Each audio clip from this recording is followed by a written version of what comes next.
At our divorce hearing, my husband boasted, "I will finally live off her fortune." The crowd laughed. I calmly passed the judge my envelope and whispered, "Check the date on his signature." Moments later, the judge laughed so hard my husband turned ghost white. True story. My name is Nia, and at 32 years old, I am the founder and CEO of Genor, a biotech company that I built from the ground up. But sitting in the Superior Court of Fulton County today, I was not a CEO. I was just a defendant in a suit wearing a shade of ivory that my mother-in-law Laverne detested. Across the aisle stood Dante, my husband of 5 years. He was pining like a peacock in a bespoke midnight blue suit that cost $5,000. I knew exactly how much it cost because I was the one who paid the credit card bill. He adjusted his silk tie and winked at his lawyer, a shark of a man who had promised him the world. Dante looked every inch the successful entrepreneur he pretended to be. He had the charm, the smile, and the confidence of a man who had never worked a real day in his life. Behind him sat his cheering squad, his mother, Laverne, who had always looked at me like I was the help, his brother, Jamal, who could barely hide his jealousy, and Jamal's wife, Ashley, a woman whose smile never quite reached her eyes, especially when she looked at me. I could hear Ashley whispering to Jamal loud enough for me to hear, "Finally, someone is going to teach that girl a lesson about sharing." The proceedings began, and Dante's lawyer painted a picture of our marriage that was so distorted it was almost impressive. He described me as a cold, unfilling workaholic who had abandoned her husband emotionally to pursue money. He claimed that while I was in the lab, Dante was the one keeping the home fires burning, the one who provided the emotional stability that allowed me to succeed. Then it was Dante's turn to speak. He stood up, smoothing his jacket, and addressed the judge with a practiced solemnity. "Your Honor," he began, his voice rich and deep, the same voice that had once charmed me into paying off his student loans. "My wife is a brilliant woman. I have never denied that. But brilliance needs direction. She had the technical skills, but I had the vision. I was her muse. I was the one who told her to dream bigger. I sacrificed my own career as a venture capitalist to support her. I managed our lifestyle. I built our brand. And I inspired the very technology that made GenCore billions." He paused for effect, looking around the courtroom to ensure everyone was absorbing his performance. "I deserve 50% of the marital assets plus spousal support for life. I gave her the best years of my youth, and now that she has made it, she wants to discard me. It is only fair that I finally get to enjoy the fruits of our labor. I intend to live the life I earned." A ripple of laughter went through his side of the room. I saw Ashley smirk and lean forward, whispering to Laverne, "He is going to take her for everything she has." Laverne nodded, her eyes gleaming with greed. They were already spending my money in their heads, planning vacations and renovations on my dime. I did not interrupt. I did not object. I simply sat there, my hands folded on the table in front of me. My lawyer looked at me, and I gave him an almost imperceptible nod. It was time. I reached into my briefcase and pulled out a thick yellow manila envelope. It was sealed and heavy. I stood up my chair, scraping slightly against the floor. The sound cut through the murmurs in the courtroom. "Your Honor," I said, my voice steady and calm, "I have no desire to argue with my husband's storytelling abilities. He has always had a vivid imagination. However, before you consider his request for half of my company and lifetime alimony, I would like to submit this into evidence." Dante frowned, confusion flickering in his eyes. He looked at his lawyer, who shrugged. They thought they had covered every base, hidden every asset of his. Knowing that Georgia was an equitable distribution state, they thought I was bluffing. I walked to the bench and handed the envelope to the bailiff, who passed it to Judge Mercer. "Please check the date on the signature on page 18, Your Honor." I whispered just loud enough for the microphone to catch, and then compare it to the date on the photographs in Exhibit B. Judge Mercer, a stern woman who had seen every kind of divorce drama imaginable, opened the envelope. She pulled out the stack of documents. The room was silent. The only sound was the rustling of paper as she turned the pages. Dante shifted his weight, looking uncomfortable for the first time. Ashley and Jamal had stopped whispering, stretching their necks to see what was happening. Judge Mercer found the page I had mentioned. She looked at it closely, her eyes narrowing behind her glasses. Then she reached for the smaller stack of photographs clipped to the back of the document. She looked at the photo. She looked back at the document. Then she did something I had never seen a judge do in open court. She threw her head back and laughed. It was a dry, harsh bark of a laugh that echoed off the wood paneling. "Mr. Vance," the judge said, wiping a tear from her eye, "are you absolutely certain about the statement you just made regarding your unwavering support and your fidelity to your wife?" Dante turned the color of a sheet. The confidence drained out of him, leaving him looking small and terrified in his expensive suit. He knew in that moment, he knew that I knew, and he realized that the envelope on the judge's desk was not just paper. It was a guillotine. To understand the sheer audacity of his claims in that courtroom, you have to understand where we started 5 years ago. I was not a CEO then. I was a doctoral candidate living on ramen noodles and ambition, spending 18 hours a day in a university lab smelling of chemicals and desperation. Dante was what he called a pre-revenue investor, which is a fancy way of saying unemployed with expensive taste. I remember the day the dynamic of our relationship was set in stone.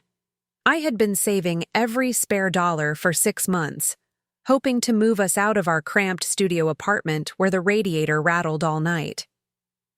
I came home exhausted one evening to find a used Porsche Boxster parked in our spot. It was way past its prime, but polished to a shine. Dante was leaning against it, beaming like he had just invented fire. "Baby, you do not understand," he told me when I asked where our moving fund went, his eyes wide with that manipulative innocence he had perfected. "I need to look successful to attract success. Image is everything in this game.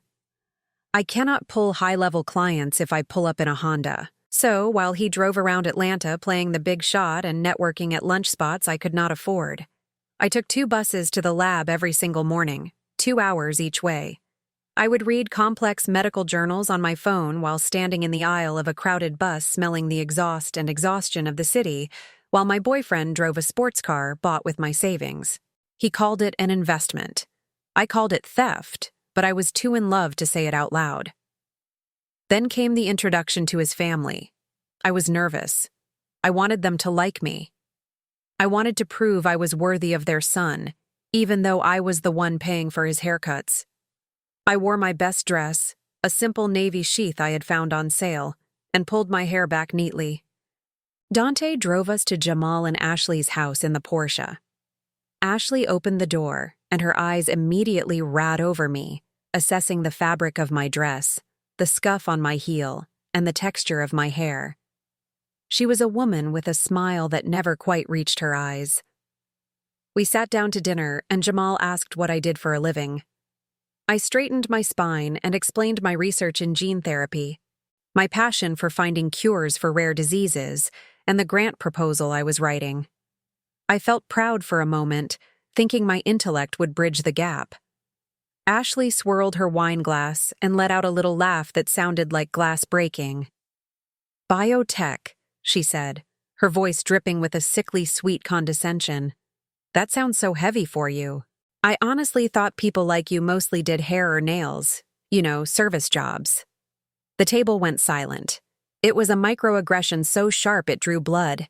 She was looking right at me, reducing my doctorate, my research, and my entire existence down to a stereotype based on the color of my skin.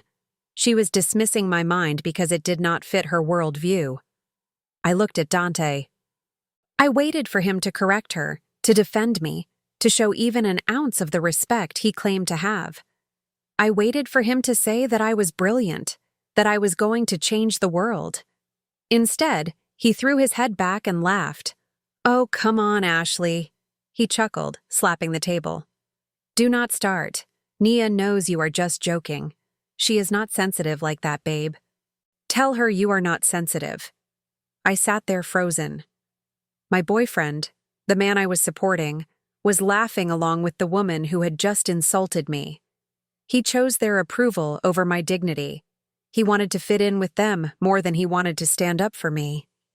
He looked at me with a warning in his eyes, silently telling me not to ruin the mood, not to be the angry black woman his family expected me to be. I swallowed my rage and forced a smile, but inside, something fractured. That night, as we drove home in silence, he told me I needed to loosen up. He said I was embarrassing him by being so stiff. I went to bed with a heavy heart, wondering if I was making a mistake. Around 2:00 in the morning, my phone buzzed on the nightstand. It was a fraud alert from my bank. $700 charged at a nightclub downtown. I looked at the empty space beside me in bed. Dante was not there. He had waited for me to fall asleep, taken my debit card, and gone out to buy bottles for his friends to celebrate his new car. He was spending the money we needed for utilities to toast to a success he had not earned. I stared at the glowing screen in the dark, realizing that to him, I was not a partner. I was just a resource. Gnor's valuation skyrocketed faster than anyone predicted. Within 18 months, my proprietary gene editing technology was licensed by 3 major pharmaceutical giants. Suddenly, the girl who took the bus was the woman on the cover of Forbes. I was a millionaire many times over. Dante's reaction was immediate and predictable. He did not congratulate me on the sleepless nights or the scientific breakthrough. He congratulated himself on his investment. He quit his job the very next day. He printed business cards that read, Dante Vance, Director of Brand Strategy for GenCore. Despite having zero experience in branding or biology, his strategy mostly involved booking VIP tables at clubs and buying suits that cost more than my first car. Then came the house. "We need to upgrade, babe," he told me, his eyes gleaming. "And we need to be close to family. Family is everything." He found a sprawling 10000 QFT mansion in Buckhead. It was beautiful, gated, and private. The only problem was that it shared a property line with the house he insisted we buy for his mother, Laverne. He called it filial piety. I called it a siege. From the moment we moved in, my life became a waking nightmare. I would leave for the office at 6:00 in the morning to manage a growing empire, and Dante would sleep until noon. By the time I returned exhausted at night, the house would be full. Laverne, Jamal, and Ashley treated my home like a community center. They were there for breakfast, lunch, and dinner.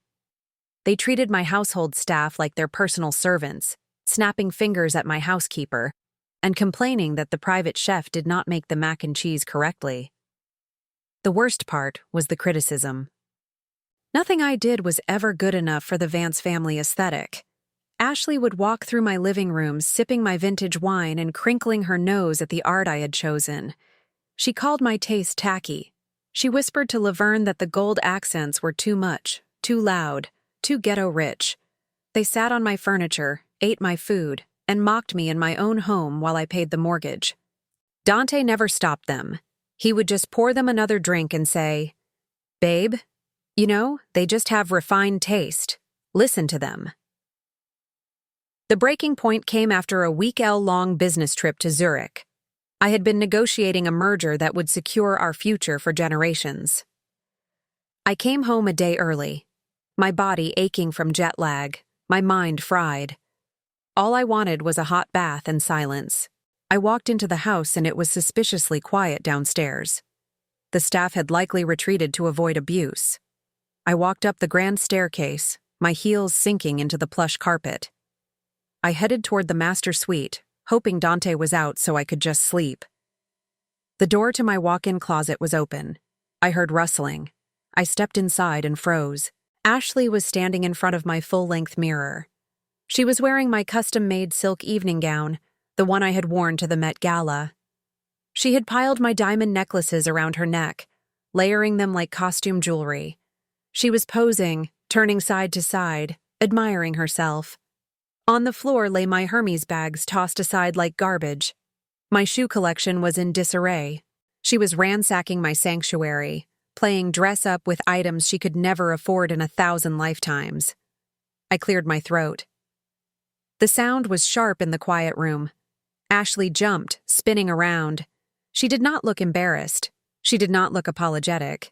She looked annoyed that I had interrupted her fashion show. "Ashley," I said, my voice trembling with a mixture of exhaustion and rage. "Take off my dress. Take off my jewelry and get out of my closet." She rolled her eyes slowly, unclasping the necklace. "God, Nia, you are so uptight. I was just trying them on. It is not like you are using them right now. You are always in those boring business suits anyway. These things look better on someone who knows how to carry them." She dropped the diamond necklace onto the velvet island in the center of the closet. It landed with a careless thud. I stepped forward, invading her personal space. "This is my house, Ashley. These are my things. You do not touch them. You do not come in here. If I find you in my private space again, I will have security remove you." Ashley laughed a cold, mirthless sound. She stepped out of the dress, letting it pull on the floor, and stepped into her own clothes.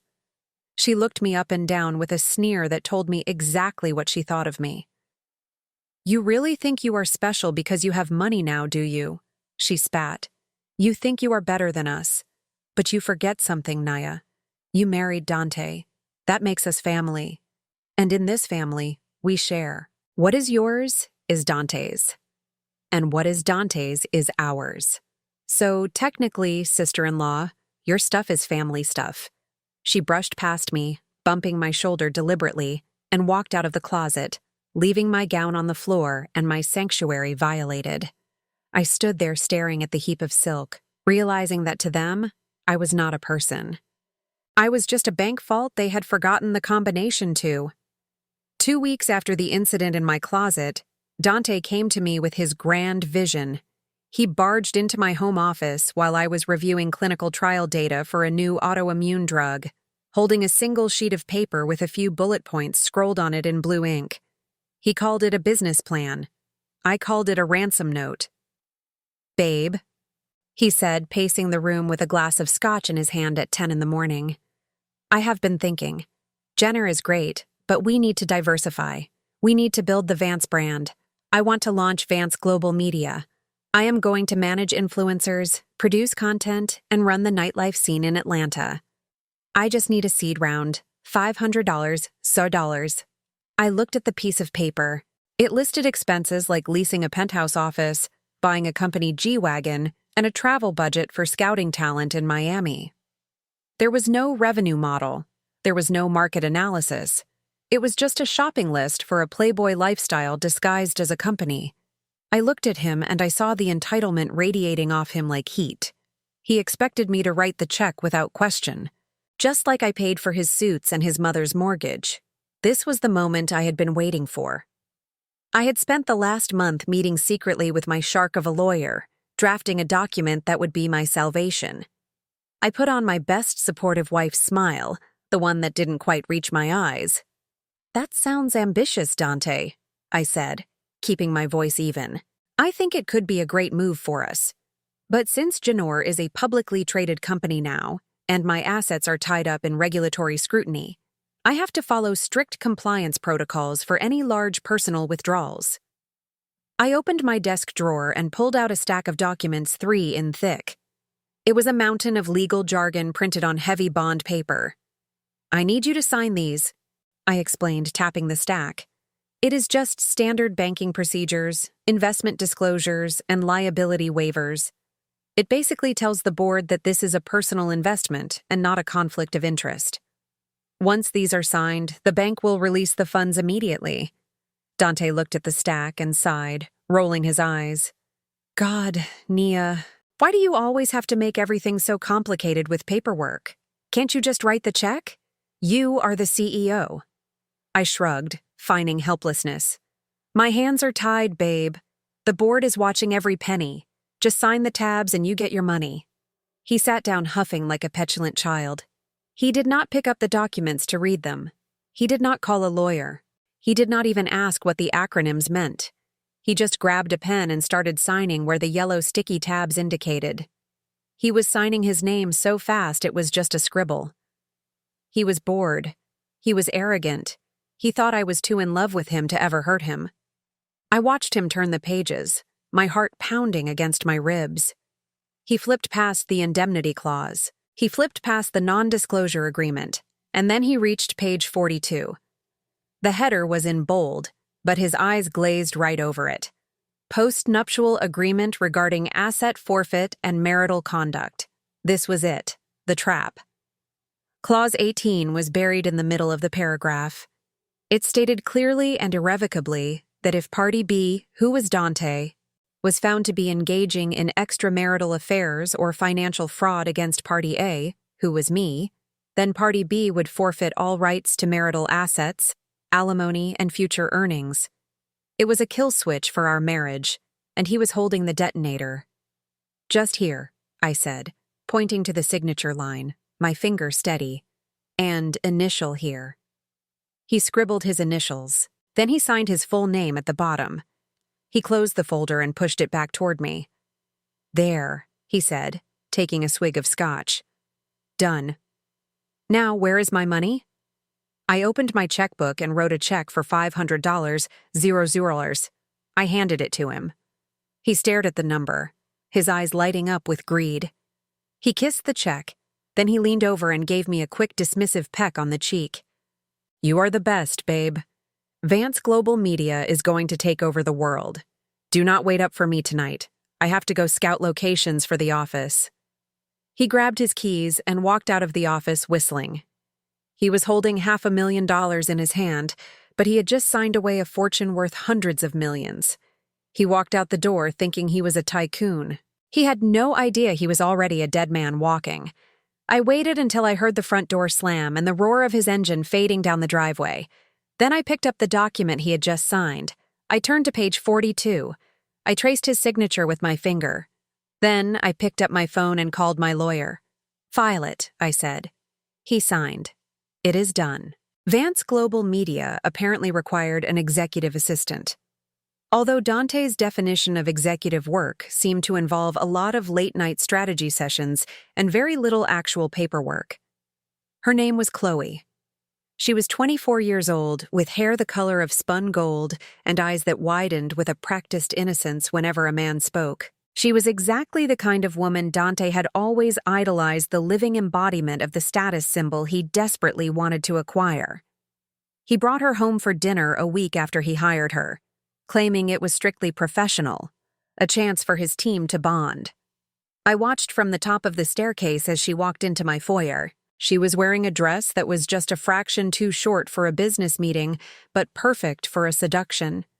She looked around at the marble floors and the crystal chandelier with a hunger that mirrored Dante's own. When she saw me, her smile faltered for a millisecond before she plastered on a bright, toothy grin. "Mrs. Vance," she chirped, extending a manicured hand. "It is such an honor. Dante talks about you all the time. He says you are basically a machine in the boardroom. A machine, not a genius, not a visionary. A machine, useful, cold, and devoid of humanity." I shook her hand, feeling the calculated limpness of her grip. "Welcome to our home, Chloe," I said, my voice neutral. The dinner that followed was a masterclass in disrespect. Laverne, Jamal, and Ashley were already seated at the dining table drinking my wine and complaining about the temperature of the room.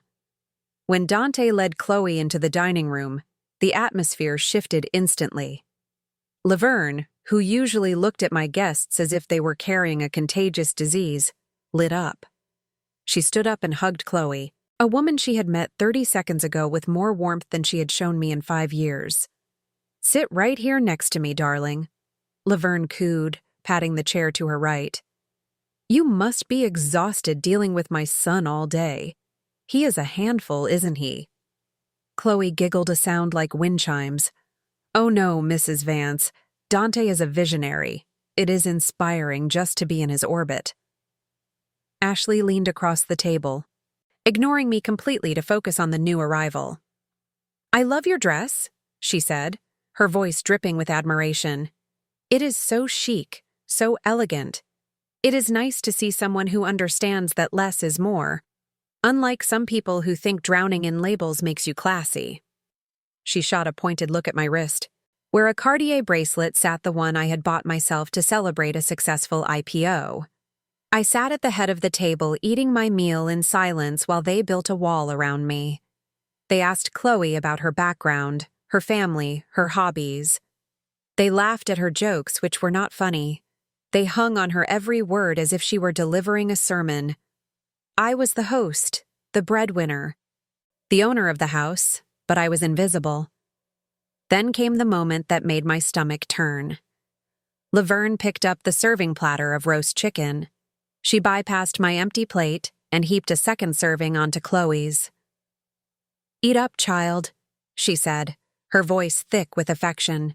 "You need your strength." Then she looked at Dante, a wistful expression on her face. "You know, son," she said loudly enough for the neighbors to hear.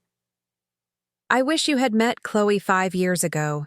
She is so sweet, so attentive. She is the kind of woman who really knows how to take care of a man. Not like these modern women who are too busy trying to be men to remember their place." The table went silent, but only for a second. Then Dante laughed. He actually laughed. "You know, Mom, you might be right," he said, winking at Chloe. Chloe blushed and looked down at her plate, smiling a secret little smile. I felt a coldness spread through my veins that had nothing to do with the air conditioning. This was not just rudeness. This was an audition. They were auditioning my replacement right in front of my face, and they didn't even care if I noticed. That night, I did not sleep. I waited until Dante was snoring, passed out from too much wine and self-satisfaction. I slipped out of bed and went down to my office. I was a tech CEO. Data was my currency, and I needed to know exactly what I was dealing with. I pulled up the administrative access for our family plan. I installed a mirror software on his phone, a program designed for monitoring corporate espionage, but perfectly suited for marital treachery. I also activated the dormant GPS tracker in the navigation system of his Guagan, linking it directly to a burner phone I kept in my safe. I went back to bed and lay there staring at the ceiling, waiting. At 2:30 in the morning, Dante's phone buzzed on the nightstand. He didn't stir. I carefully reached over and tapped the screen of my own phone where the Mirror app was running. A text message had just come through from a number saved as office admin. The message read simply, "I miss you already. This big house is too cold without you." Dante shifted in his sleep, a small smile playing on his lips. I watched as he typed a reply in his sleep adult state, his thumbs moving by muscle memory. "Do not worry, baby," he typed. "Just be patient. My old wife only knows how to make money. She is a bore. You are the queen. Soon all of this will be ours." I took a screenshot. The timestamp was clear. The sender was clear. The intent was crystal clear. He called me old. He called me a machine. And he called her his queen. I set the phone down gently. He wanted to make her a queen. Fine. I would make sure he had a front row seat to watch his kingdom burn. My 32nd birthday was supposed to be a milestone. I had cleared my entire schedule for the afternoon, which was a logistical miracle considering we were in the middle of a merger negotiation. I told my assistant to cancel the board prep meeting. I drove home with a small flicker of hope in my chest, thinking that perhaps Dante had remembered. Maybe the Cold War in our house would thaw for just one night. I imagined a quiet dinner, perhaps just the two of us sharing a bottle of wine without his mother hovering in the background. I wanted to believe that somewhere beneath the layers of entitlement, the man I married still existed. I pulled into the driveway at 4 in the afternoon, but the house was dark and empty. The silence was heavy. I checked my phone. There was a text message from Dante that had come in 10 minutes ago. It read simply, "Babe, I am stuck in an emergency shareholder meeting for Vance Global Media. It is going to be a late one. Do not wake up. Go to sleep. Happy birthday." I stared at the screen. Shareholder meeting. It was a lie. So lazy it was almost insulting. His company did not have shareholders. It barely had a bank account that I did not fund. I felt the familiar sting of disappointment, but this time it was accompanied by a cold curiosity. I opened the tracking app I had installed on his phone. The little blue dot was not at his rented office space downtown. It was 40 minutes north at Lake Lanier. He was at the marina. I did not take off my heels. I did not change out of my ivory power suit. I got back into my car and drove north. The traffic was brutal, but my mind was clear. I needed to see it. I needed to know what was so important that he would leave his wife alone on her birthday.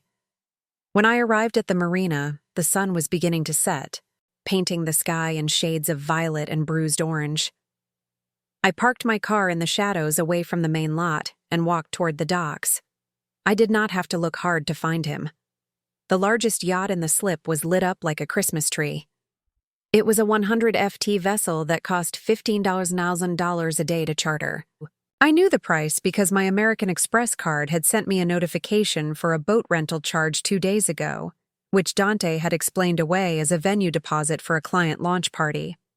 I took out my camera with the telephoto lens and steadied it against a piling. Through the viewfinder, the scene came into sharp focus. The deck was crowded with people. I saw Jamal holding a cigar, laughing at something Dante said. I saw Ashley wearing a white dress that looked suspiciously bridal, sipping champagne. And there in the center of it all was Laverne, my mother-in-law, who usually complained about her bad hip, was dancing. She was holding a glass of champagne in one hand, and the other arm was wrapped affectionately around Chloe. Chloe was glowing. She was wearing a tiara, a literal tiara. And behind her, strung up between the masts of the yacht, was a massive banner that read, "Happy 25th birthday to our future." They were not just celebrating her birthday. They were celebrating her place in their family. They were giving her the party they had never given me. They were spending my money to toast the woman who was helping my husband destroy me. I watched as Dante stepped forward. He looked handsome and charismatic, the way he always did when he was spending someone else's fortune. He raised a glass, and the music died down. I could not hear his words over the water, but I saw the way he looked at her. It was a look of adoration, a look of promise. He handed her a small box. It was not the engagement ring yet, I knew that was saved for the wedding, but it was jewelry, probably diamond earrings, probably paid for with the refund from a fake business expense. Then the first firework exploded overhead. A shower of gold and red sparks rained down on the lake. Under the light of the pyrotechnics, Dante pulled Chloe into his arms. He dipped her low and kissed her. It was a passionate, claiming kiss. The family cheered. Laverne clapped her hands in delight. Ashley raised her glass high. They were a perfect, happy family, united in their deception. I snapped the photo. The shutter clicked rapidly, capturing every frame of the betrayal. The kiss, the family's applause, the banner, the expensive champagne. I had it all. I lowered the camera and looked at them one last time with my own eyes. I felt a strange sense of detachment. The pain was there, deep and dull, but it was buried under a layer of ice. I did not scream. I did not march down the dock and cause a scene. That is what the old Nia would have done. The new Nia, the one they had created, simply turned around and walked back to her car. I had the evidence. I had the timeline. And now I had the motivation to burn their world to the ground. I knew Chloe was not just a pretty face with a lack of moral compass. She was a corporate shark in training. Her father was the CEO of Omnibio, my biggest competitor in the gene therapy space. They had been trying to replicate my results for years without success, burning through capital and patience. Chloe did not just want my husband, she wanted my empire. And she had found the perfect pawn to get it for her. She had whispered poison into Dante's ear, telling him that he needed to bring something to the table to truly be part of her world. She told him that her father would welcome him with open arms if he could just provide a little insight into what Jenner was working on. She called it a dowie. I called it corporate espionage. I set the stage carefully. I announced loudly at breakfast that I was heading to the secure archives at the office for the day, leaving my home office unguarded. I left a single folder on my desk labeled Project Ether Confidential. It was the bait. I watched from my car parked down the street as the lights in the house flickered. Dante was home alone. He thought he was being stealthy, creeping down the hallway to the one room in the house he was strictly forbidden from entering. My home office was a fortress. The door was heavy oak, reinforced with steel. He picked the lock with a tool he must have bought online, fumbling with it for 10 minutes before the mechanism finally clicked. I watched on the hidden camera feed on my phone as he stepped inside. He looked nervous, sweating through his shirt, his eyes darting around the room as if expecting the walls to attack him. He went straight for the wall safe hidden behind the abstract painting he hated so much. This was the test. The safe was a high-security biometric model, but I had enabled the keypad backup just for today. I had changed the code that morning. I knew Dante. I knew his ego. And I knew his obsession. He tried his own birthday first. Error. He tried his mother's birthday. Error. Then he paused. A slow smile spread across his face. A look of sickening realization. He typed in 6 digits. 042299. April 22nd, 1999. Chloe's birthday. The light on the safe turned green, and the heavy door swung open with a soft hiss. He let out a low laugh, a sound of pure triumph. He thought he had cracked the code because he was a genius, because he knew me so well. He had no idea that I had programmed that code specifically because I knew it was the only set of numbers he cared about anymore. It was not a lucky guess. It was a behavioral prediction, and he had walked right into it. He reached inside and pulled out the thick stack of documents I had placed there. The cover page was stamped with red ink. Top secret proprietary formula. His hands shook as he laid the papers out on my desk. He pulled out his phone and began snapping pictures page after page of complex chemical structures and gene sequencing data. He was thorough photographing every footnote, every diagram, every falsified projection. He thought he was holding the future of medicine in his hands. He thought he was stealing a billion-dollar cure that would buy his way into the country club set forever. What he was actually stealing was a fabrication I had spent 3 nights composing. The formula in those pages was not a cure for anything. It was a chemical dead end, a volatility trap. If omnibioscientists tried to synthesize that compound based on my notes, the reaction would be unstable. It wouldn't just fail, it would result in a catastrophic pressure spike that would destroy their equipment and likely blow out the windows of their lab. It was a poison pill wrapped in a golden wrapper. I watched him finish photographing the last page.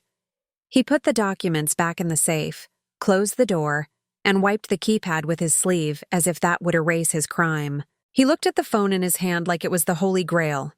He texted Chloe immediately. I got it. He typed his thumbs flying. We are rich, baby. Your dad is going to love this. He slipped out of the room, leaving everything exactly as he found it. He thought he had committed the perfect crime. He thought he was invisible. He did not look up at the smoke detector on the ceiling. He did not see the tiny lens of the 4K camera hidden inside it, recording every second of his betrayal in high definition. I saved the video file to 3 different secure cloud servers. I had him on breaking and entering. I had him on corporate theft. And I had him proving that his loyalty belonged entirely to a woman who was using him to steal from his wife. The trap was sprung and he was already dead. He just didn't know it yet. I staged my collapse with the precision of a Broadway director. The stress of the merger combined with the emotional toll of living with a sociopath provided the perfect cover story. I checked myself into the most exclusive private wing of the hospital, citing severe exhaustion and cardiac irregularities. I ordered the doctors to restrict visitors to immediate family only. I wanted to see if my husband would come. I wanted to see if he would hold my hand. I wanted to see if he possessed a single shred of decency. I lay in that hospital bed for 3 days, hooked up to monitors that beeped a steady rhythm of my own patience. I waited. I stared at the door. It never opened. Dante did not come. He did not call the nurse's station. He did not send flowers. He sent a text message on the second day that read, "Take as much time as you need, babe. I will hold down the fort." Holding down the fort apparently meant throwing a party that would make Caligula blush. On the afternoon of my 3rd day in the hospital, my security system sent a barrage of alerts to my iPad. Motion detected in the pool house. Motion detected in the wine cellar. Motion detected in the master bedroom. I opened the live feed and watched in high-define horror as my home was invaded. It was a pool party. Dante had invited not just his family, but Chloe and what looked like half of Atlanta's dist scene. There was a DJ set up on my patio blasting bass-heavy music that vibrated through the expensive landscaping. People I did not know were walking on my imported grass in stilettos. They were drinking my reserve vintage wine out of red plastic cups. But the centerpiece of the disrespect was Ashley. I switched the feed to the camera in the master suite. Ashley was rummaging through my drawers again. This time she was not just playing dress-up, she was looting. She pulled out a limited edition designer swimsuit I had bought in Milan, a piece I had not even cut the tags off yet. She stripped down and pulled it on, stretching the fabric over a frame it was not designed for. Then she sat at my vanity. She opened my jars of La Mer cream that cost $500 an ounce and began slathering it on her legs like it was cheap lotion. She sprayed my signature perfume into the air, walking through the mist like she owned the very scent of me. She marched downstairs and out to the pool area, holding her phone up for a live stream. I opened Instagram on my hospital tablet and found her feed. There she was, filtering her face and pouting at the camera. "Hey guys," she chirped, her voice tinny through the speakers. "Just another day in paradise. We are chilling at my brother-in-law's mansion. Isn't it gorgeous?" She panned the camera around, showing Dante and Chloe laughing on a float in the middle of the pool. Chloe was wearing a white bikini, looking every inch the mistress who had won. Ashley turned the camera back to herself and lowered her voice to a conspiratorial whisper. "You guys want the tea?" she said, winking. "The current owner is in the hospital. It does not look good. She is super weak. Honestly, we are just waiting for the inevitable. But do not worry about Dante. He is a survivor. This house is basically ours already. It is just a matter of paperwork. Soon, we will be running this whole city." In the background, I heard Laverne's voice shrill and piercing. "That is right, baby. This is Vance land now. God works in mysterious ways, removing obstacles from our path." I felt a coldness settle in my chest that had nothing to do with the hospital air conditioning. They were not just indifferent to my suffering. They were banking on my death. They were celebrating my potential demise as a real estate acquisition opportunity. They were partitioning my life while I was still breathing. Laverne called me an obstacle. Ashley called my home hers. And Dante, my husband, was floating in the water with another woman drinking to my health or lack thereof. I turned off the iPad. The screen went black, reflecting my face. I did not look weak. I did not look sick. I looked like a woman who had just been given the final piece of ammunition needed to win a war. I picked up my phone and dialed the number for my lead attorney. "Richard," I said when he answered. "I hope you are hungry." "Why is that, Naya?" he asked. "Because I am ready to serve them. Proceed with the filing. And Richard, I want you to add a clause to the eviction notice." "Which clause?" "The one about unauthorized occupants and destruction of property. I want them out of my house, and I want them to pay for every ounce of face cream they wasted." I hung up the phone and lay back against the pillows. The beeping of the heart monitor was steady and strong. My heart was not broken. It was hardening into stone. They wanted the house. They wanted the lifestyle. They were about to find out that the only thing they would be inheriting was a lawsuit and a lifetime of regret. The pool party was over.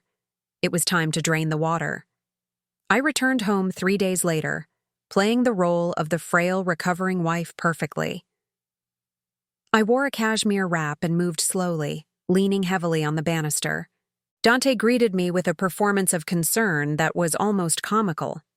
He offered me tea, then immediately pivoted to his demands. "Babe," he said, leading me to the sofa. "I have been thinking since you are going to be out of commission for a while. I need to step up. I need to manage the household and the finances. And to do that effectively, I need help. I am moving Chloe into the guest house." I blinked slowly, feigning confusion. "Your assistant? Why does she need to live here?" "Because we are working late hours launching Vance Global Media." He lied smoothly. "It is just practical, Naya. She needs to be close by. Plus, she can help you. She can manage the staff while you rest." I nodded weakly. "Okay, Dante. Whatever you think is best," he smiled that shark-like grin. "Good. She is already unpacking." The invasion was immediate and aggressive. Chloe did not act like an employee. She acted like the lady of the manor. The very next morning, I heard shouting coming from the kitchen. I walked in to find Chloe standing over my head. Chef, a man who had trained in Paris. I said, "No more kale." She was yelling, her voice shrill. "Dante hates it, and I want only organic almond milk from now on. None of this dairy garbage. Throw it all out." The chef looked at me, his eyes pleading. I said nothing, just sipped my water and walked away. I needed them to feel comfortable. I needed them to feel like they had already won. 2 days later, I was sitting on the patio reading when I heard the chainsaw. I looked up to see my gardener, hesitating by my prized rose bushes. They were rare heritage roses I had imported from England, flowers that had taken 3 years to cultivate. Chloe was standing there pointing a manicured finger. "Cut them down," she ordered. "They are blocking the view from the guest house, and the thorns are dangerous. It is bad fun, you." The gardener looked at me. I kept my face blank, my eyes hidden behind sunglasses.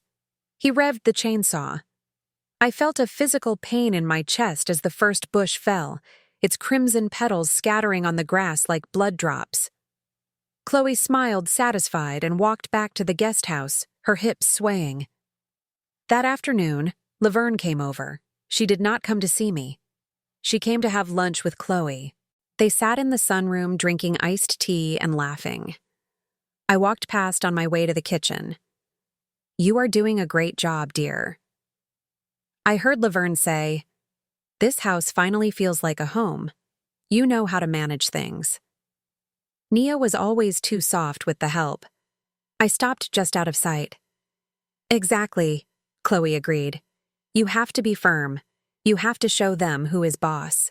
Dante needs a woman who can run an empire, not just a lab rat." Laverne chuckled. "You are right. A woman must have authority. You fit right in, honey. You are a true Vance woman." They were erasing me in my own house, rewriting the hierarchy while I was still standing in it. But the final straw came that evening. I was in the living room with my dog, a gentle golden retriever named Baxter, who was the only living creature in this house who truly loved me.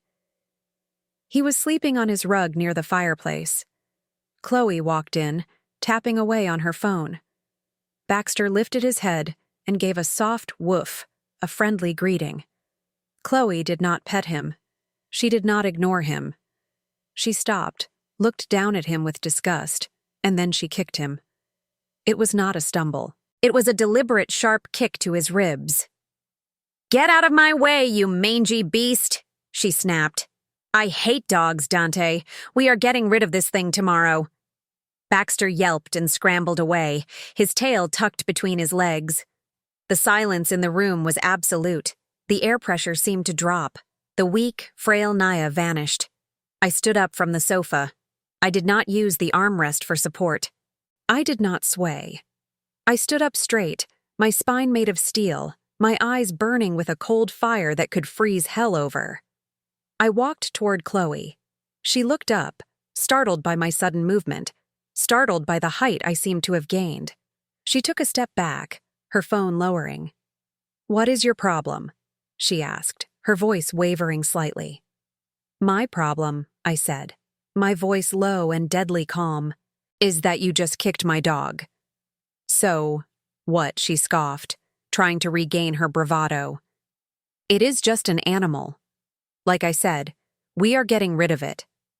I stepped closer, invading her space until I was looking down at her.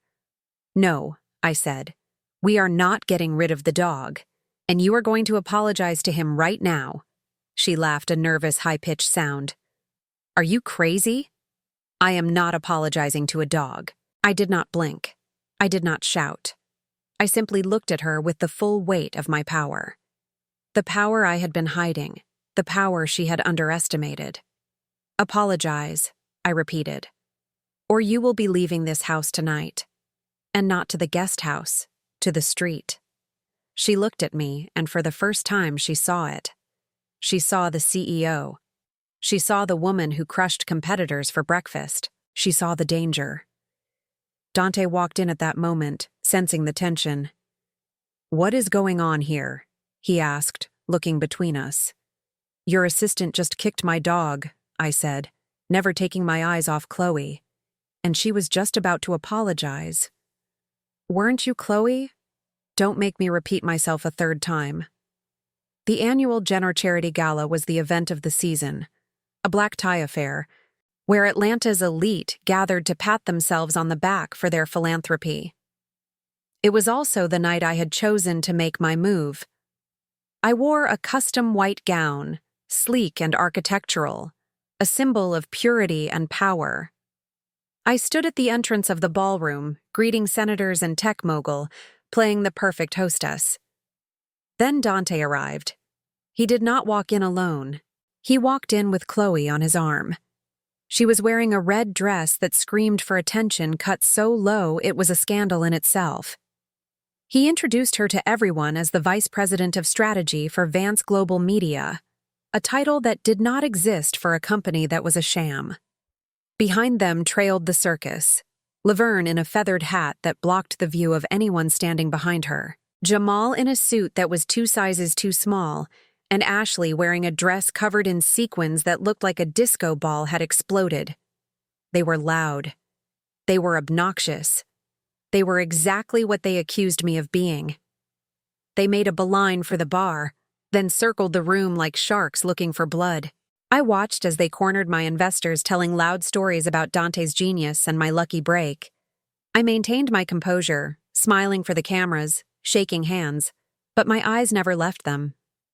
The disaster happened during the cocktail hour. I was speaking with a reporter from the Atlanta Journal-Constitution about our new pediatric wing initiative. Ashley approached me holding a glass of red wine filled to the brim. She swayed slightly, feigning intoxication, though I knew she was stone-cold sober. "Oh, Nia," she called out, her voice carrying over the jazz quartet. "You look so stiff. Loosen up a little." She stumbled forward. It was a performance worthy of a Razzie. Her hand jerked and the entire contents of the glass splashed across the front of my white gown. The dark red stain bloomed like a gunshot wound on the pristine fabric. The room gasped. Cameras flashed, capturing my humiliation in high definition. I stood there, the wine soaking through to my skin, dripping onto the marble floor. "Oops," Ashley giggled, covering her mouth with a hand that glittered with fake diamonds.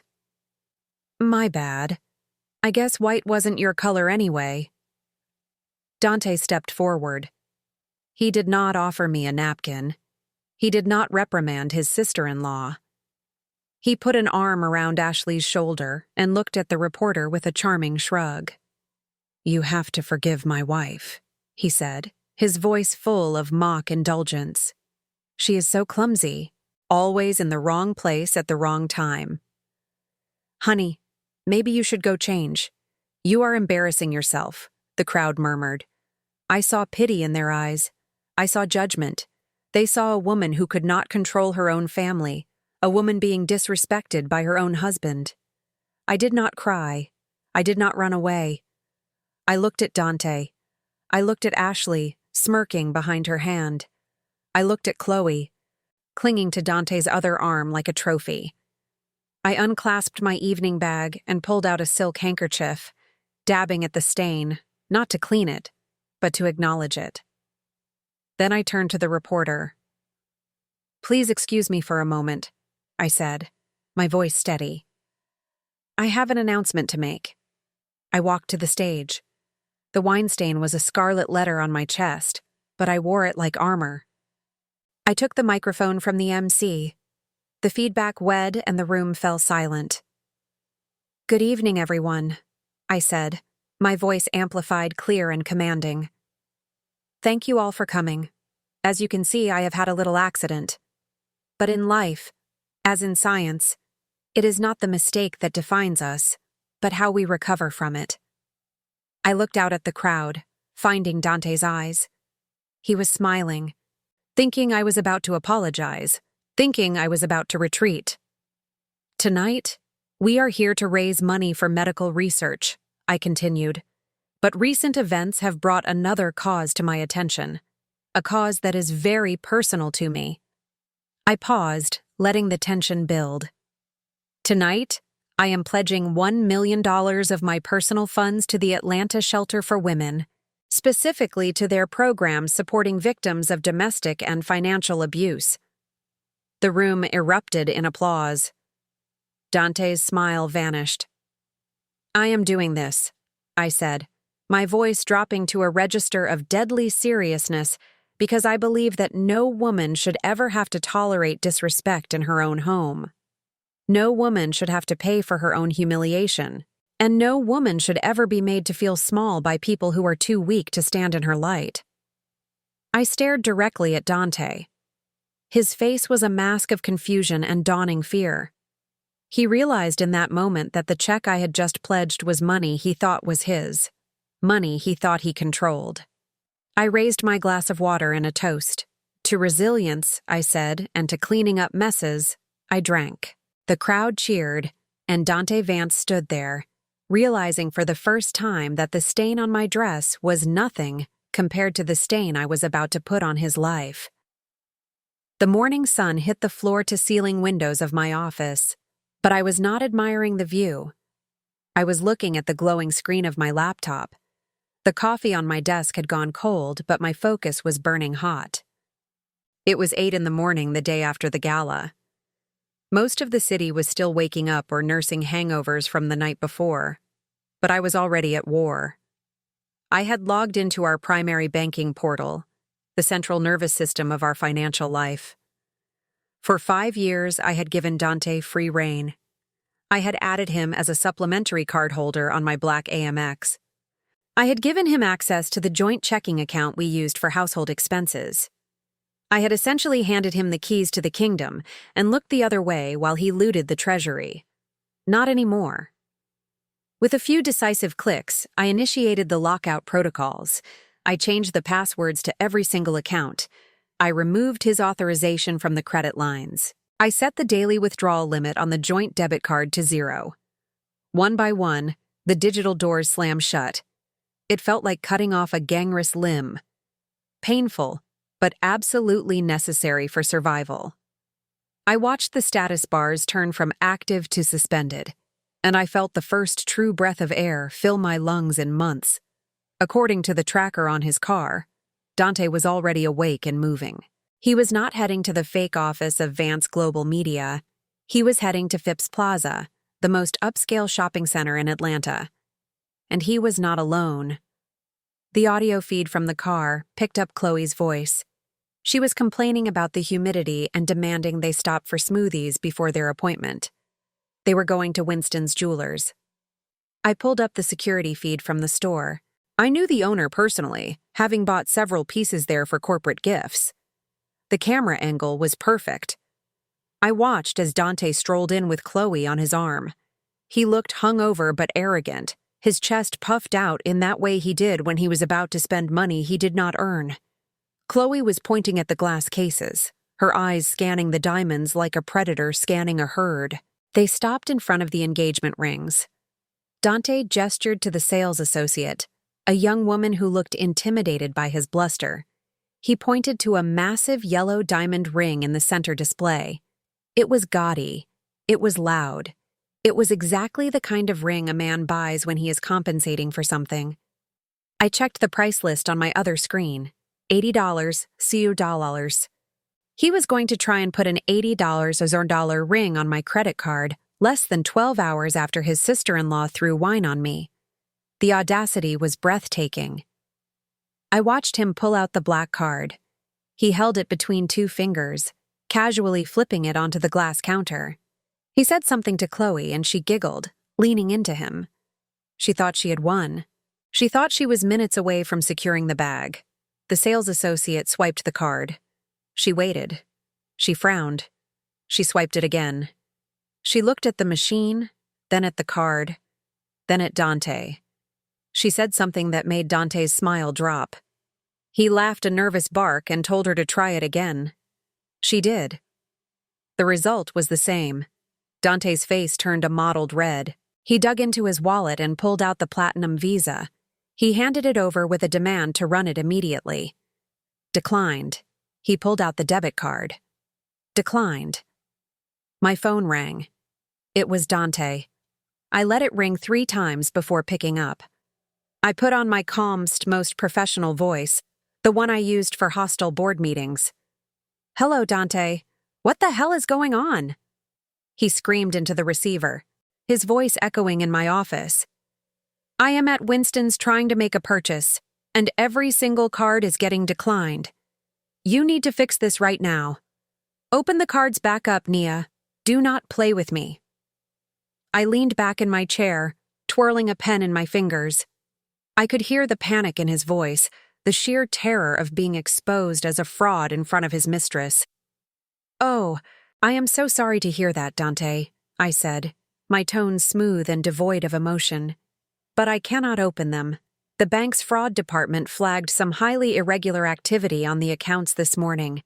Given the security breach we discussed regarding the stolen files, I authorized a full system freeze." "What are you talking about?" he shouted. "What irregular activity?" Well, I continued looking at the screen where he was sweating profusely. There were attempts to purchase luxury goods that did not align with our approved household budget. The system is currently undergoing maintenance to audit all expenditures. It is a standard protocol for asset protection. I am sure you understand being a businessman and all. "Maintenance," he spluttered. "How long is maintenance going to take?" "I have a situation here, Nia." "I really cannot say," I replied, checking my watch. "Audits can take weeks, especially when there are so many suspicious transactions to review. You might want to use your own money for now, babe. Surely a media mogul like you has cash reserves." I hung up the phone. I watched the screen. Dante stared at his phone in disbelief. He turned to Chloe, who was standing with her arms crossed her foot, tapping impatiently. He tried to explain. He waved his hands. He pointed at the machine. He pulled out his pockets to show they were empty. Chloe's face transformed. The sweet, innocent assistant vanished, replaced by a woman who realized she was betting on a horse with a broken leg. She looked at the ring in the case, then at Dante.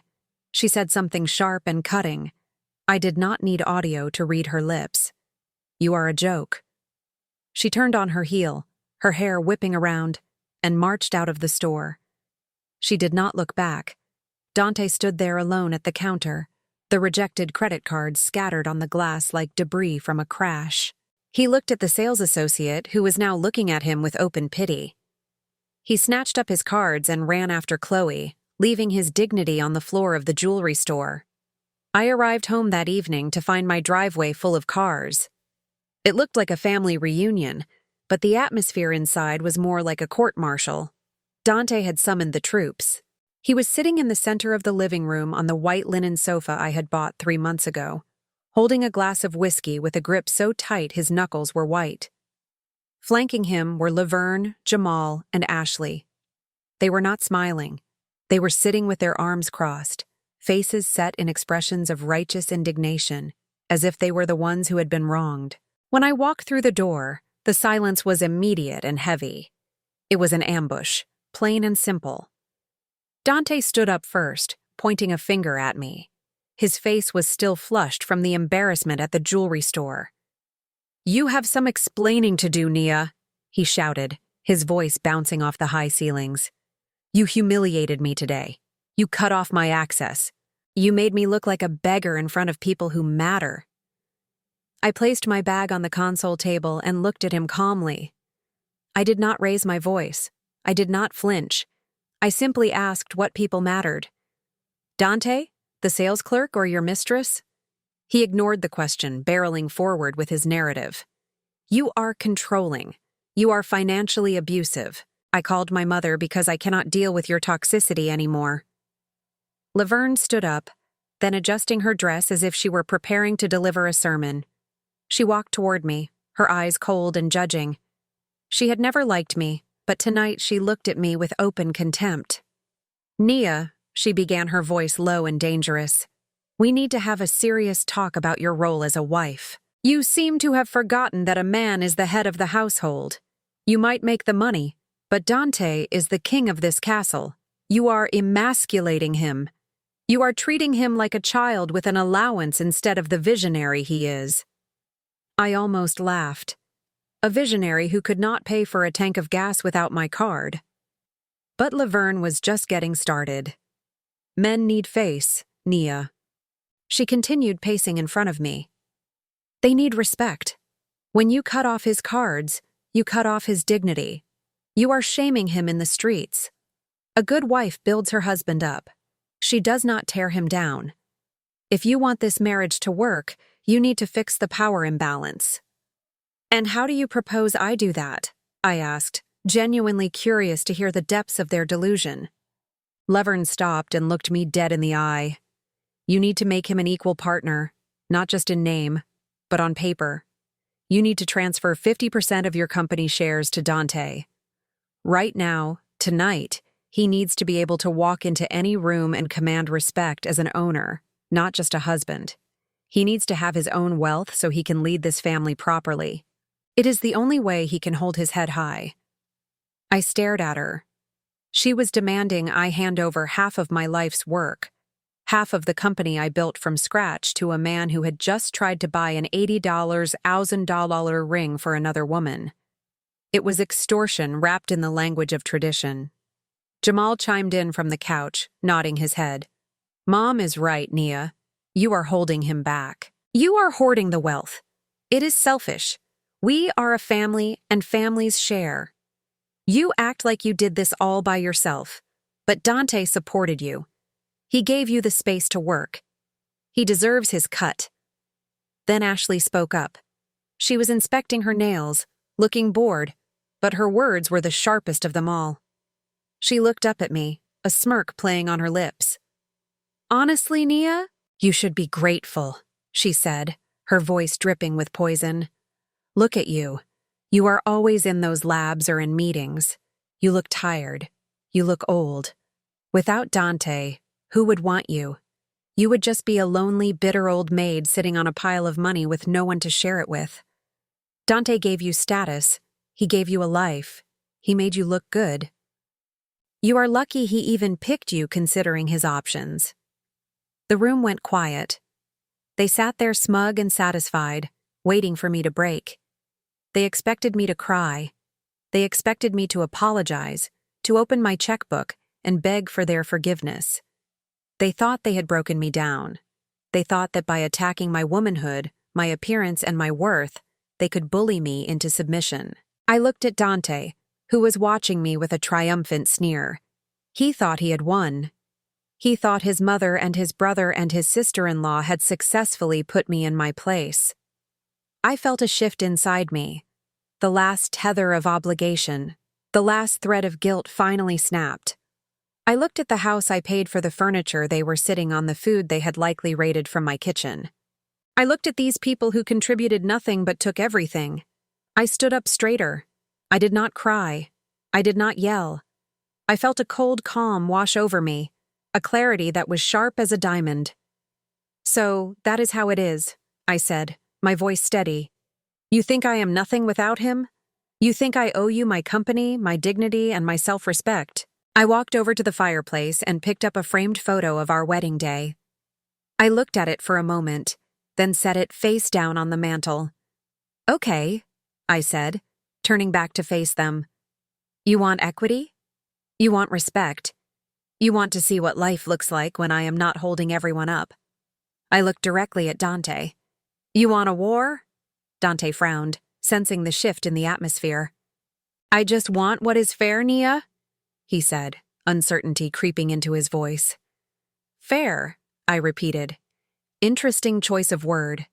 I walked to the door and opened it. I looked back at the four of them sitting in my living room like a panel of judges. Get out, I said. What? Laverne asked, blinking. Get out of my house, I said louder this time. All of you, the meeting is over. You made your demands. Now I am making my move. Dante stood up angry now. You cannot kick us out. This is my house too. We will see about that, I said. But for tonight you are leaving. And Dante, if you want a war, you have got one. But remember one thing. I don't lose. I held the door open and waited. They looked at each other confused and angry. But they saw the look in my eyes. They saw that the bank was closed. Slowly muttering curses and threats, they filed out into the night. I slammed the door behind them and locked it. The war had begun, and I was ready to drop the bomb.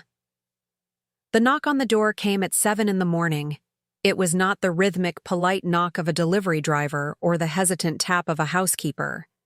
It was the heavy, authoritative pounding of a process server. I opened the door in my silk robe, coffee cup in hand, to find a man who looked like he would rather be anywhere else. He muttered my name and thrust a thick packet of documents into my hands before turning and walking away as fast as his legs could carry him.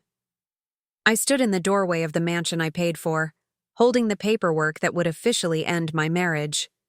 I walked into the kitchen and laid the documents out on the marble island. It was a petition for divorce filed by Dante Vance against Nia Vance. I started reading, and within the first paragraph, a cold, dry laugh escaped my lips.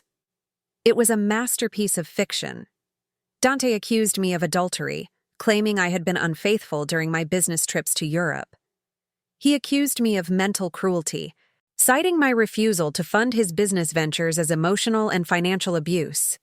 He painted himself as the devoted house husband who had sacrificed his prime years to support my career, only to be discarded when I achieved success.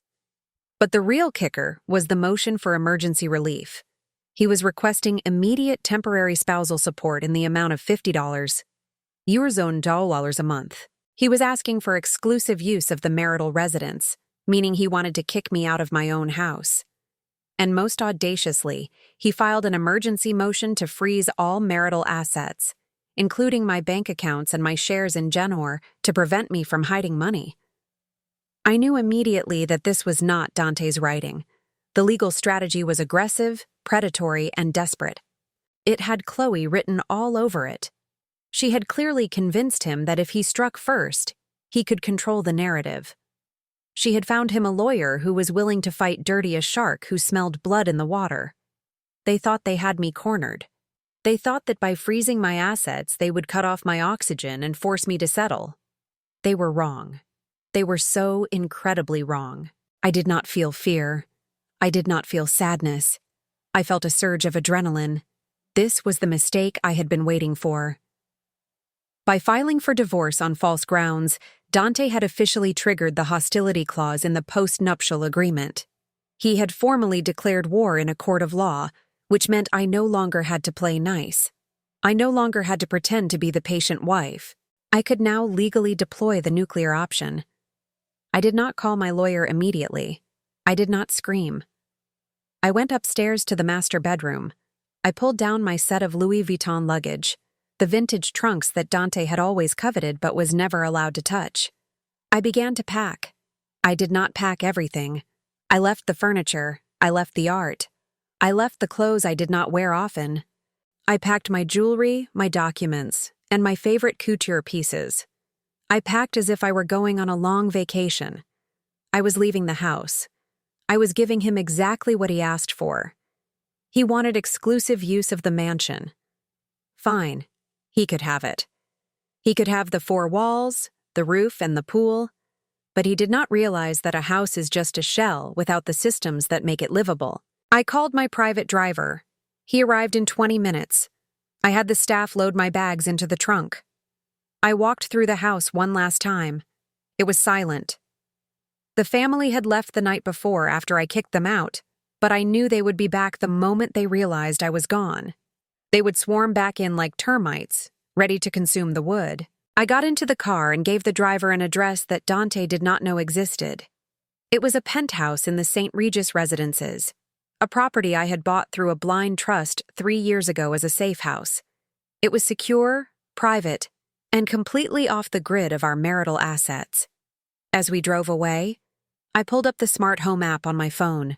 I looked at the utility settings, the electric bill, the water bill, the internet, the gas, and the premium cable package were all in my name. They were all set to auto-pay from my personal account. I canceled the auto-pay. Then I called the utility companies one by one. I requested an immediate disconnect of services citing a move out. I scheduled the shutoff for 6:00 a.m. the following morning. I arrived at the penthouse and stood on the balcony looking out over the city. I was safe, I was protected, and I was ready to watch the show.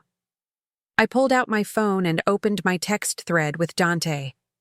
He had not messaged me since the filing. He was probably celebrating with Chloe, popping champagne and planning how to decorate my office. I typed a single message. My thumb hovered over the send button. I felt a final pang of something that might have been nostalgia for the man I thought he was, but it vanished as quickly as it came. "Congratulations, Dante," I typed. "You just signed your own death warrant." I hit send. Then I poured myself a glass of wine and waited for the lights to go out in Buckhead. I watched the celebration from the safety of my penthouse balcony, viewing the security feed on my tablet like a favorite movie. They wasted no time. Within an hour of my departure, Dante had invited the entire circus over to pop champagne in the home I had built. They sat on my white linen sofas with their shoes on, spilling expensive vintage wine and toasting to their victory. Ashley was wearing one of my silk robes, parading around the kitchen like she owned the deed. Laverne was eating imported caviar directly from the jar with a spoon, laughing about how they had finally driven the witch out. Dante sat at the head of the table, looking every inch the king of a kingdom he did not pay for. They believed they had won. They believed that by filing first and forcing me out, they had secured the lifestyle they felt entitled to. They partied late into the night, confident that the next morning would bring a new era of Vance rule. But morning brought a different kind of reality. At exactly 6:00, the automated systems in the mansion executed the commands I had cued. I watched the infrared camera in the master bedroom as the ambient lighting flickered and died. The low hum of the massive central air conditioning units, which worked tirelessly to battle the oppressive Atlanta heat, silenced instantly. The smart home panels on the walls went black. Down in the basement, the water main valve motorized and connected to the central system twisted shut with a mechanical finality. The high-speed fiber optic internet connection severed, leaving the house digitally isolated. The chaos started slowly. Chloe was the first to wake up. I saw her stumble into the master bathroom, likely expecting a hot steam shower to wash away the hangover. I watched her turn the gold-plated handles. Nothing happened. She turned them harder, rattling the fixtures. Not a drop of water fell. She tried the sink. Dry. She tried the toilet. It did not flush. "Dante, what is wrong with the plumbing?" She shrieked, her voice echoing through the silent house. Dante groaned, rolling over and reaching for the bedside lamp. He clicked the switch. Darkness remained. He sat up confused, tapping the smart panel next to the bed. It was dead. He grabbed his phone to check the house app, but there was no Wi-Fi. "It must be a neighborhood outage," he muttered, stumbling out of bed. "Just give it a minute, babe." But it was not a neighborhood outage. The streetlights outside were still on. The neighbors' houses were humming with power. The outage was surgically precise, targeted solely at the Vance residence. The temperature inside the house began to rise. Without the air conditioning, the Georgia humidity seeped through the walls, turning the mansion into a greenhouse. By 8:00, it was already uncomfortable. By 9, it was stifling. Ashley and Jamal came downstairs sweating and irritable, complaining that their phones were not connecting and they could not stream their morning shows. Laverne was fanning herself with a magazine, demanding to know why the coffee maker was not working. Then came the sound of heavy engines in the driveway. Dante ran to the window. A fleet of tow trucks had pulled up to the front gate. There were 3 of them, big flatbed trucks with the logos of a repossession agency I owned through a shell company. "What are they doing?" Dante yelled, running to the front door. He threw it open and marched out in his silk boxers, confrontation written all over his face. "Hey," he shouted at the lead driver. "Get away from those cars. This is private property." The driver, a man who looked like he ate concrete for breakfast, did not even look up from his clipboard. He just pointed at the G-Wagon, the S-Class Mercedes, and the Porsche. "Repossession order," he said flatly. "These vehicles are leased under Onyx Holdings' corporate fleet. The lease has been terminated due to unauthorized use by non-employees. Hand over the keys or we drag them out." "I am not a non-emp employee," Dante screamed, his voice cracking. "I am the husband of the CEO. These are my cars." "Not according to the paperwork, pal," the driver said, signaling his team. "Hook them up." Dante scrambled back inside, grabbing his wallet. He ran back out, holding his black credit card, the one he thought was his lifeline. "I will pay the lease," he shouted, waving the card. "Just tell me how much. I will buy them right now." He ran to the driver, trying to force the card into his hand. The driver looked at him with pity and pulled out a portable card reader. "Fine," he said. "Swipe it." Dante swiped. The machine beeped a harsh, rejecting tone. "Blind." "Try it again," Dante pleaded, sweat pouring down his chest. "It is a black card. It has no limit." "Declined." "Try this one." He pulled out the Visa. Declined. He pulled out the debit card. Declined. The realization hit him like a physical blow. He stood barefoot on the hot pavement, watching as the trucks loaded up the symbols of his status one by one. The Gwagon, his pride and joy, was hoisted onto the flatbed. The Porsche followed. Within 20 minutes, the driveway was empty. He was stranded. He walked back into the house, defeated. The heat inside was now oppressive. The air was thick and stale. Chloe was waiting for him in the kitchen, and she did not look like a queen anymore. Her hair was frizzy from the humidity. Her makeup was running, and she was wearing a look of pure venom. "You said you handled it," she hissed. "You said you were in charge." "There is no water, Dante. I cannot shower. I cannot charge my phone. And now you let them take the cars. How am I supposed to go to the spa?" "It is just a glitch, babe," Dante stammered, trying to touch her arm. "Nia is doing this. She is trying to play games. I will call my lawyer. We will fix this. Fix it." Chloe laughed, a cruel, mocking sound. "You cannot even buy a bottle of water right now. You are useless. I did not sign up for this. I did not sign up to sweat in the dark with a man who cannot pay his bills." She pushed past him, grabbing a bottle of warm, sparkling water from the counter and taking a swig before spitting it out because it was flat. "This is disgusting," she screamed, throwing the bottle on the floor. "You are disgusting." Laverne, sitting at the kitchen table, looked at her son. Her face was pale and she was fanning herself rapidly. She looked at the empty driveway outside the window, then at the dark appliances. "Dante," she said, her voice trembling. "The power is out. The stove does not work. The food in the freezer is going to spoil." Dante looked at her helpless. "I know, Mom." Laverne looked around the beautiful, expensive kitchen that was now just a hot box. She looked at her son, who had promised her the world, and delivered a blackout. "So," she asked, her voice cutting through the silence, "what are we going to eat?" Dante walked over to the massive Sub-Zero refrigerator. He pulled the handle. The light did not come on. The cold air did not rush out. It was warm inside.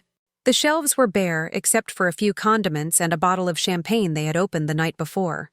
The private chef had cleared out the perishable stock before he left, knowing I was gone.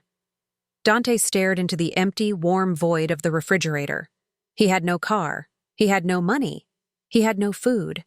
And he had a house full of people who loved him only as long as he could provide. "I do not know," he whispered. "I really do not know."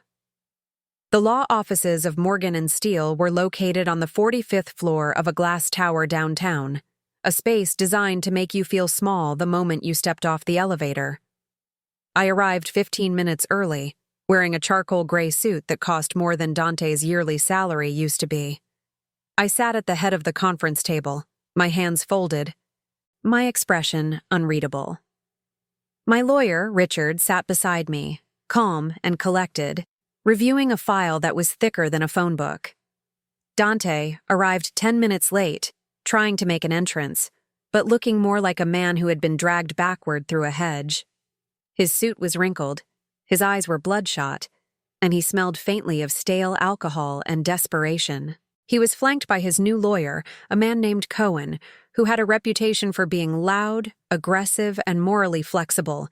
They sat down opposite us, Cohen slamming his briefcase onto the mahogany table with a theatrical thud. "Let us cut to the chase," Cohen started, leaning forward. "My client is willing to make this easy for you, Mrs. Vance. We know you have assets. We know Janor is about to close a major deal. The last thing you need right now is a messy public divorce dragging your stock price down." Dante leaned back in his chair, crossing his arms, trying to look like he held the cards. "That is right, Nia," he said, his voice a mixture of arrogance and pleading. "I know how you operate. You hate bad press. You hate drama. So, here is the deal. You give me $100 million cash. You sign over the deed to the Buckhead mansion and you reinstate my credit lines. In exchange, I will sign the divorce papers quietly. No press, no scandal, just a clean break." I did not blink. I did not speak. I just looked at him. I looked at the man who had vowed to love and cherish me, and saw only a parasite looking for a new host. Cohen continued, sensing my silence as weakness. "And if you refuse, we are prepared to go to the press. We have stories, Mrs. Vance. Stories about your erratic behavior. Stories about unsafe working conditions at your labs. Stories about how you stole the intellectual property for your flagship drug. We will paint you as a fraud and a tyrant. By the time we are done, Genor's stock will be worth less than the paper it is printed on." Dante smirked. "Think about it, Nia. 100 million is nothing to you. It is a drop in the bucket. Just pay me, and I will go away. You can have your little company. I just want my share." I looked at my watch. It was a vintage PC Philippe, a gift to myself. I watched the second hand sweep around the face. Tick, tick, tick. I did not say a word. I did not look at Cohen. I kept my eyes fixed on Dante, studying him like a specimen under a microscope. The silence stretched out, filling the room, becoming heavy and suffocating. Dante's smirk began to falter. He shifted in his chair. He looked at Cohen, then back at me. "Say something." He snapped his voice, losing its bravado. "Stop looking at me like that." I continued to stare. I saw the sweat bead on his upper lip. I saw the twitch in his left eye. He was terrified. He was bluffing with an empty hand, and he knew that I knew it. He expected me to fight, to argue, to negotiate. He expected emotion. My silence was a language he did not speak. Richard closed his file with a soft snap. He stood up, buttoning his jacket. "Gentlemen," he said, his voice calm and professional, "my client has heard your proposal." "And her answer is no." "No!" Dante shouted, standing up so fast, his chair tipped over. "What do you mean, no? You cannot just say no. I will ruin you, Nia. I swear to God I will burn everything down." Richard did not even look at him. He looked at Cohen. We decline all demands. We will not be paying a settlement. We will not be transferring any property. And as for your threats of defamation, I would advise you to be very careful. We have evidence that would make any public statement by your client extremely ill-advised. Evidence? Dante scoffed. What evidence? You have nothing. Richard smiled a thin, shark-like smile. Save it for the judge, Mr. Vance. We will see you in court. He gestured for me to stand. I rose gracefully, smoothing my jacket. I looked at Dante one last time. He was breathing hard, his hands clenched into fists, his eyes darting around the room as if looking for an escape route. He looked small. He looked trapped. I turned and walked toward the door, my heels clicking rhythmically on the floor. Nia, wait! Dante called out, his voice cracking. Nia, please let us talk. I did not stop. I did not look back.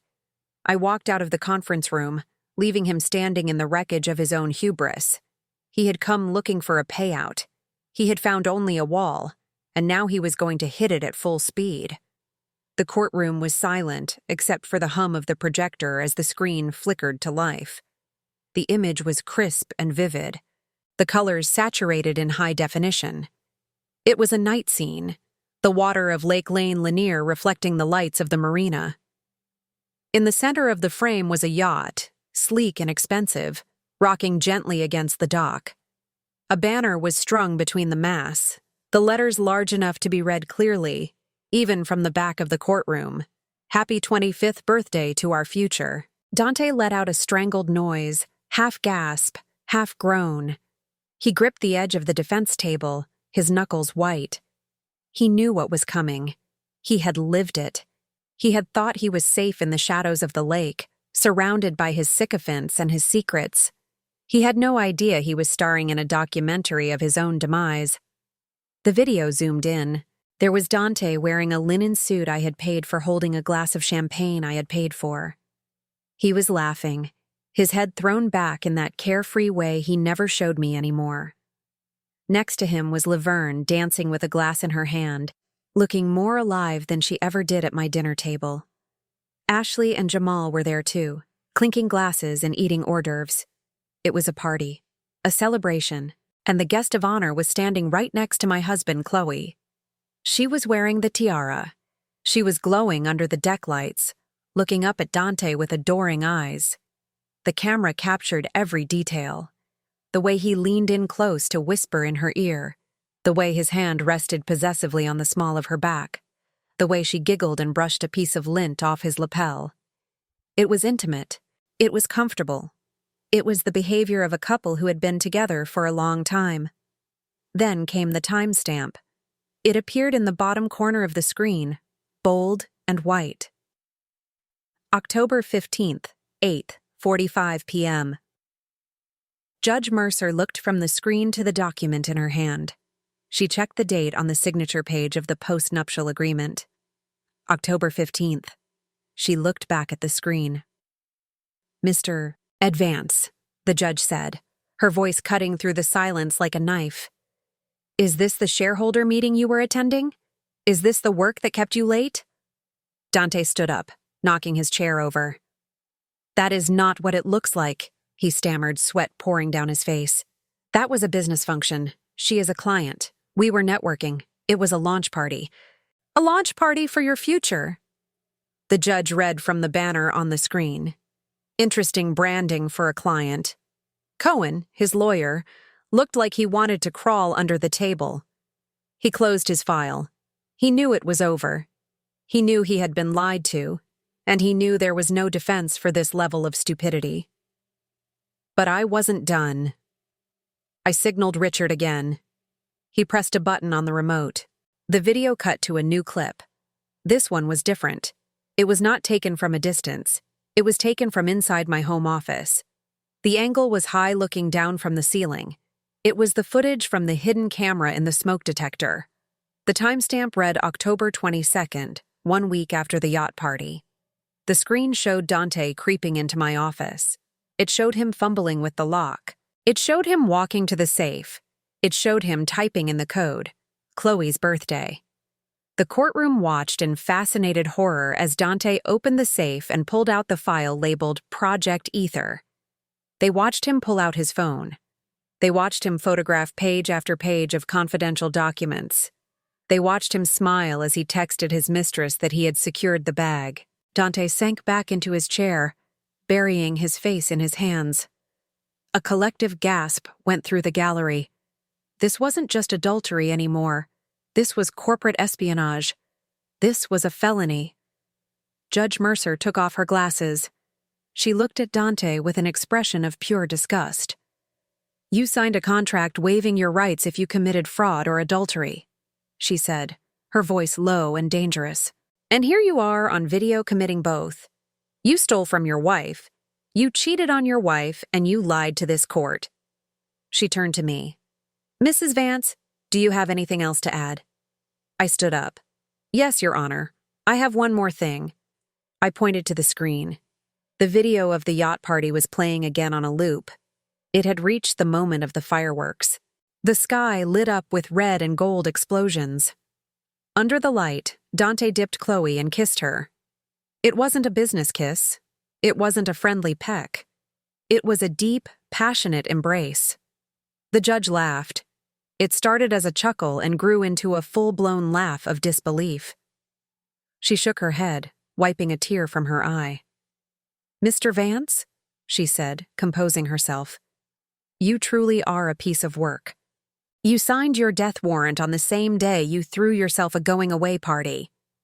Dante turned ghost white. He looked at his mother, who was weeping into a handkerchief. He looked at his brother, who was staring at the floor. He looked at Chloe, who had slipped out the back door the moment the video started. He was alone, and the gavel was about to fall. The screen in the courtroom glowed with the undeniable truth of October 15th. The timestamp in the corner of the video read 8:45 in the evening.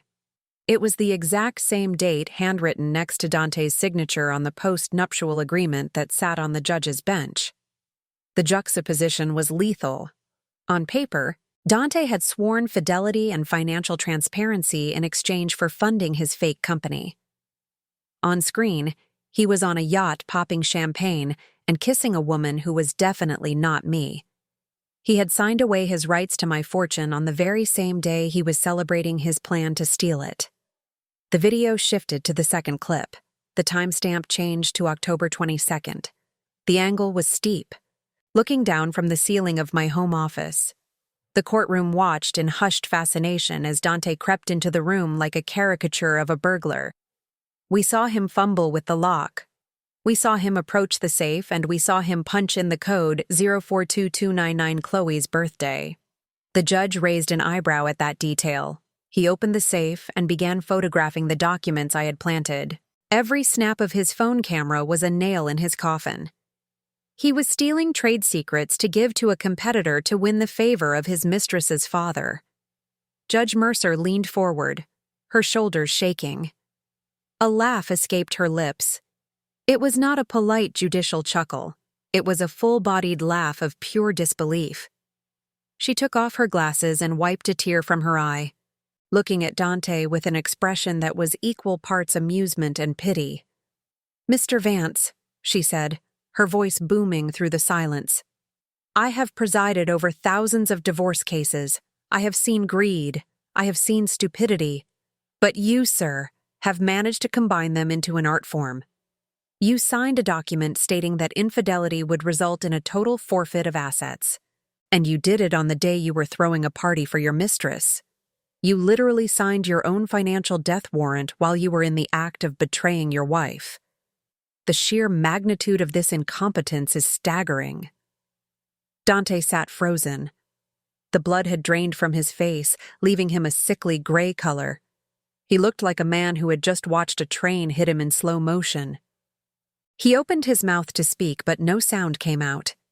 His lawyer, Cohen, had his face buried in his hands, refusing to look at his client or the judge. Behind Dante, the Vance family was dead silent. Laverne was staring at the screen, her eyes wide with horror. She realized in that moment that the mansion, the dinners, the status, it was all evaporating. Jamal was looking at the floor. unable to witness the carnage. Ashley looked like she had swallowed a lemon. The arrogance that had defined them for years was gone, replaced by the terrified realization that they were about to be poor. I glanced toward the back of the courtroom. Chloe was sitting there, her face a mask of calculation.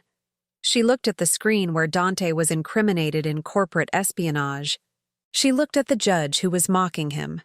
She looked at Dante, a man who was now not a millionaire, but a broke criminal with zero future. The math was simple. He was of no use to her anymore. She did not make a scene. She did not cry. She simply picked up her designer bag, the one Dante had bought with my money, and stood up. She smoothed her dress and turned toward the exit. The heavy wooden doors of the courtroom opened silently. She slipped out into the hallway without a backward glance. The door clicked shut. It was a soft sound, but in the silence of the room, it sounded like a final goodbye. Dante turned his head just in time to see the empty space where she had been. He reached out a hand as if to grab the air, but she was gone. He was completely alone. Judge Mercer cleared her throat, and the sound echoed through the courtroom like the tolling of a bell. She stacked the papers on her bench, aligning the edges with precise, deliberate movements before looking down at Dante.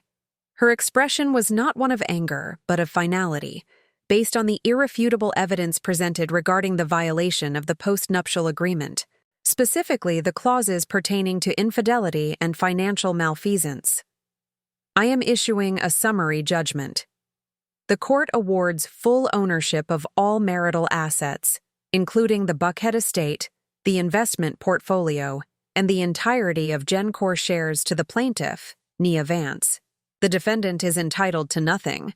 Furthermore, the defendant is ordered to pay restitution in the amount of $500 for the misappropriated business loan, as well as $75 in unauthorized credit card expenditures. This debt is not dischargeable in bankruptcy. Dante looked as though he had been struck by lightning. His mouth hung open, his eyes vacant as the numbers washed over him. He was not just broke, he was buried. He was leaving this marriage with a debt that would take him lifetimes to repay on a minimum wage salary. He looked at me, his eyes pleading for mercy, for a lifeline for anything. But I just smoothed the fabric of my skirt and watched the justice system work. But the day was not over. As the judge finished her ruling, the heavy double doors at the back of the courtroom swung open. The sound drew everyone's attention. 3 men walked in. They were not wearing the expensive suits of private practice lawyers. They wore the dark, functional suits of law enforcement. They moved with a synchronized purpose that made the air in the room turn cold. They were detectives from the Economic Crimes Unit.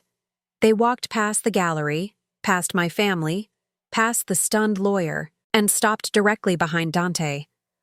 One of them, a tall man with a badge clipped to his belt, placed a heavy hand on Dante's shoulder. "Dante. Vance," he said, his voice carrying to every corner of the room. "Please stand up." Dante stood, his legs shaking so badly he had to lean against the table for support. "What is this?" he whispered. "I lost the case. I get it. What do you want?" The detective pulled a folded piece of paper from his jacket pocket. "We are not here about the divorce, Mr. Vance. We are here about the document you signed on October 22nd, the loan agreement." Dante looked confused. "I just borrowed money. That is a civil matter, not when you sign an affidavit admitting to the theft of proprietary trade secrets." The detective corrected him.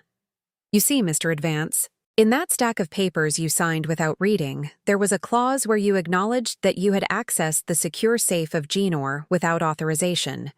You signed a confession stating your intent to distribute confidential intellectual property to a competitor. And thanks to the video evidence provided by your wife, we have visual confirmation of you committing the act. You are under arrest for corporate espionage, grand larceny, and fraud." Dante looked at the paper in the detective's hand.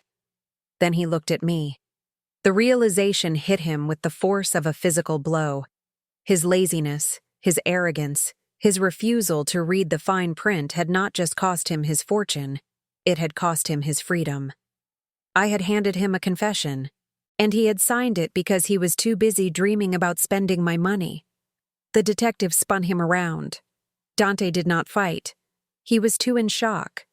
The metallic rasp of the handcuffs ratcheting shut was loud in the silent room. It was a sound of absolute finality. "I did not do it," he mumbled, his voice sounding like a child's. "It was just pictures. They were fake." "The attempt is the crime," the detective said, pushing him toward the aisle. "You have the right to remain silent, Mr. Vance. I suggest you use it." As they began to march him out of the courtroom, the reality of the situation finally pierced the bubble of delusion that surrounded the Vance family. Laverne, who had been watching in stunned silence, let out a sound like a dying animal. Her eyes rolled back in her head and she crumpled sideways, sliding off the bench and hitting the floor with a heavy thud. It was not a performance this time. The shock of seeing her golden child in chains had been too much for her heart. Pandemonium broke out. Ashley and Jamal, seeing their mother fall and their brother arrested, realized that the walls were closing in on them too. They exchanged a look of pure panic. They stood up abruptly, grabbing their bags and trying to shuffle toward the side exit, heads down, hoping to slip away in the chaos. But I had anticipated this. I nodded to the bailiff who had been standing by the door. He stepped forward, his large frame blocking the exit path.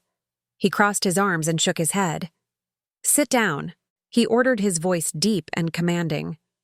"Nobody leaves this courtroom until the judge dismisses you." Ashley and Jamal froze, trapped between the fainting mother they did not want to help and the exit they could not reach. They looked back at me, and for the first time I saw them for what they were, scared little bullies who had picked the wrong victim. The courtroom was locked down, and there was nowhere left to run.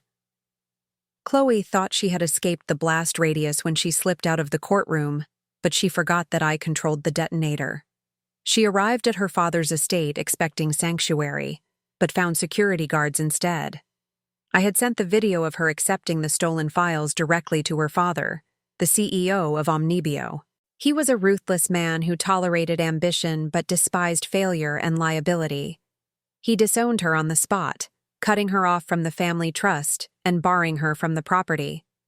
She was left standing on the sidewalk with nothing but her handbag when the police pulled up. The warrant was for conspiracy to commit corporate espionage and possession of stolen trade secrets. She traded her couture gown for a jumpsuit, just like her lover, proving that they really were a perfect match after all. Then I turned my attention to the cheerleaders. Jamal and Ashley had spent years enjoying the fruits of Dante's theft, thinking they were immune to the consequences. They were wrong. My forensic accountants traced every dollar Dante had siphoned from my accounts to fund their lifestyle. The down payment on their luxury SUV, the renovations on their kitchen, the tuition for their private school kids. It was all paid for with my money. I filed a civil suit for conversion and unjust enrichment. They sat in my lawyer's office weeping as Richard laid out the terms. They had two choices: repay every single cent with interest or face criminal prosecution for receiving stolen property. They sold their house. They sold their cars.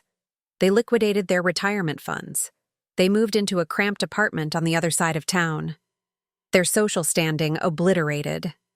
Ashley, who had once mocked my taste in furniture, now had to live with whatever she could find at a thrift store. The matriarch fared the worst. The collapse in the courtroom was not a performance this time.